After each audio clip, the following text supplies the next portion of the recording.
So it seemed like there was a switch that flipped somewhere in the middle of this season. You had the thing in Chicago as a third down, fourth down. I mean, like there was just kind of this whole weird year a little bit, no training camp. So Tom Brady's trying to teach your offense to these players at a high school field. It's like, how in the heck does all this come together? But in your mind, was there kind of something on this season? Because when it started happening fast. Gronk had the shoulder injury earlier in the year. Antonio Brown comes out, has a touchdown. So 3 of your touchdowns in the Super Bowl came from 2 guys that were out of football the year prior. So in your mind, was there something that turned this thing on? Well, I think the accumulation of Leonard Fournette, getting him, adding AB to a really good football team, especially a really good defense. And, having everybody back on defense, they didn't start from square one, and I'm watching us in training camp, and our offense is playing pretty good against a hell of a defense every day. So I started feeling pretty good, and then we have our ups and downs early in the season. But I think the second half of the first Kansas City game, really the second quarter, we played really, really well. Because you guys got crushed in the first quarter. First quarter, we learned what not to do. You learn from your mistakes. That's one thing about this business. You don't make them twice. And, we weren't going to single Tyreek anymore. And but we played really well in the offense side of the ball. And no doubt. Had we got it back in the last 4 minutes, I think we would have won. So that snowball, the week 13 bye was late. And I mean, it was a mental grind between the COVID and the protocols and the normal season. To have a week 13 bye is, now I hope I have it this year because with the 17 game schedule, but just refreshing the batteries, man, and looking at what we were doing, simplifying some things. We had 4 games we thought we could win, and we started talking about the playoffs. We came back, took a totally week, take a week. I don't even want to see you. Come back next Monday, and get refreshed. We put up the playoff scenarios. This is where we stand. All right, we're probably the best we can be is the 5th seed. But here we're playing Minnesota.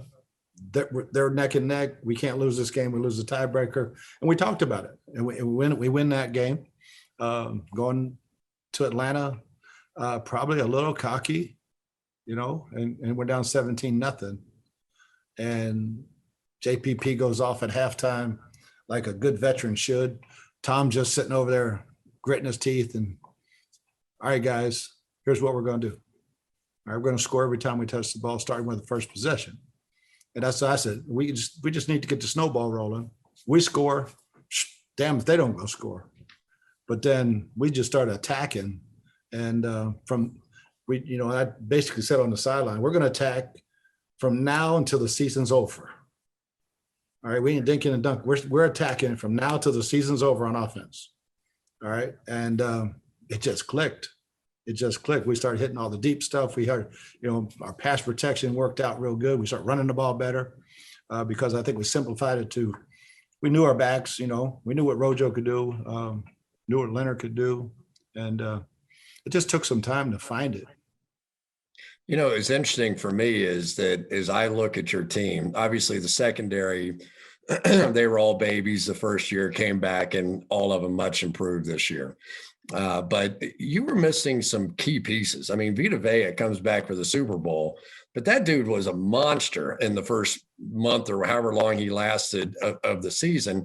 And then you started rotating your guards out due to injury, and Aaron Stinney ends up coming in, but Alex Kapp out for the last 3 of the playoff games. Ali Marpet missed a key little stretch of the season. But somehow that came together with Tristan Wirfs, the draft pick, playing the tackle position. I mean, the difference in the game, in the Super Bowl game, you could literally watch. I mean, Patrick Mahomes was on the run and your guys were getting it done. Yeah, I mean, we went into the game extremely confident. It was a big win in Green Bay. And I don't think there's a better place to win than Lambeau Field. I mean, that just the history of it and everything there. And it was really the first time we had fans. It was loud as shit. So 9,000 people, but they all had a cardboard beating on the chair in front of them, and which was a smart thing to do. But it was just, I think we really matured that day to set us up for the next week. But that not having AB in that ball game, and both of our safeties not having Winfield, and Jordan tears up his shoulder and we hang in there and win that game. But we were super confident going into the Super Bowl. Oh my gosh, it was such a strange sequence at the end of that Green Bay game where, it looked like Aaron could have run the ball in for a touchdown and he threw it and incomplete.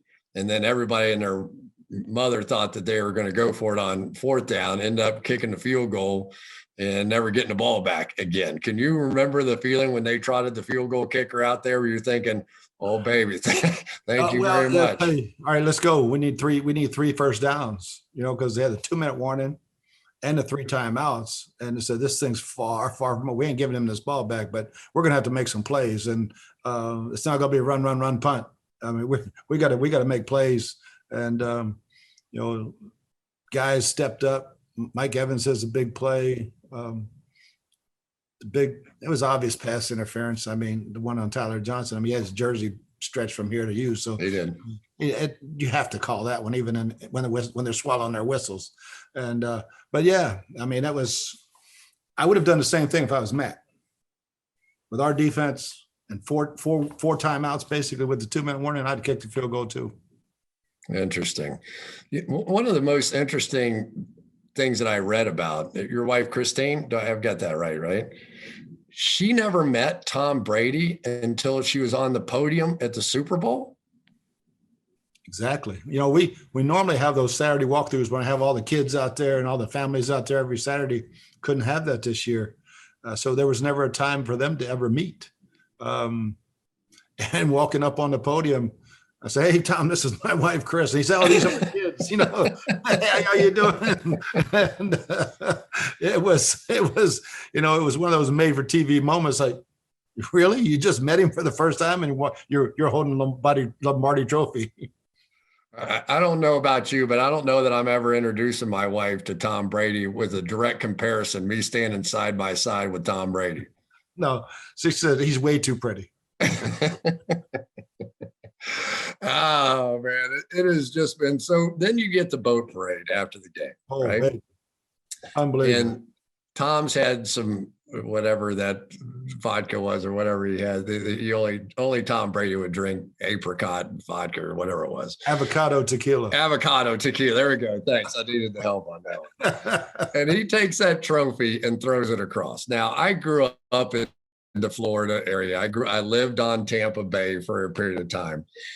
If he throws an incomplete pass there, that thing is on the bottom of a fast-moving body of water, and that may be the greatest buried treasure everybody would have been looking for the rest of your life. When you first saw the video of that, every other head coach would have gasped.